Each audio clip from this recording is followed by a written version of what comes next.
প্রিয় দিনী ভাইয়েরা, আল্লাহ সুবহানাহু ওয়া তাআলা আমাদেরকে এই উম্মতি মুসলিমাকে, উম্মতে মুহাম্মাদিয়াকে রমাদানুল কারিমের মতো একটি মাস দান করেছেন, যে মাসটি বছরের অন্য কোনো মাসের চাইতে শ্রেষ্ঠ এবং সেরা।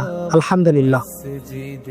তো এই রমাদান মাসে বেশি বেশি করে নেক আমল করার চেষ্টা করব এবং কি গুনাহ থেকে বেঁচে থাকার চেষ্টা করবে।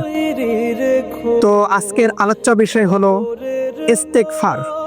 ইস্তেগফার কেন পড়ব বা ইস্তেগফারের ফজিলত কি, সেই সম্পর্কে আলোচনা হবে ইনশাআল্লাহ।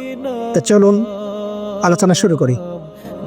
1 নম্বর, বান্দার গুনাহগুলোকে মাফ করে দেওয়া হয়।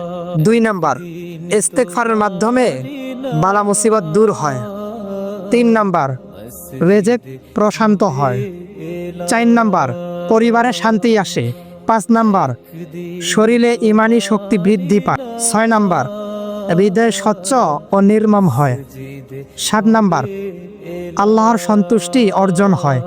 8 নম্বর, চিন্তা পেরেশানি দূর হয়। 9 নম্বর, রহমতের বৃষ্টি বর্ষিত হয়। 10 নম্বর, সন্তান লাভ হয়। 11 নম্বর, নদী নালা প্রবাহিত হয়।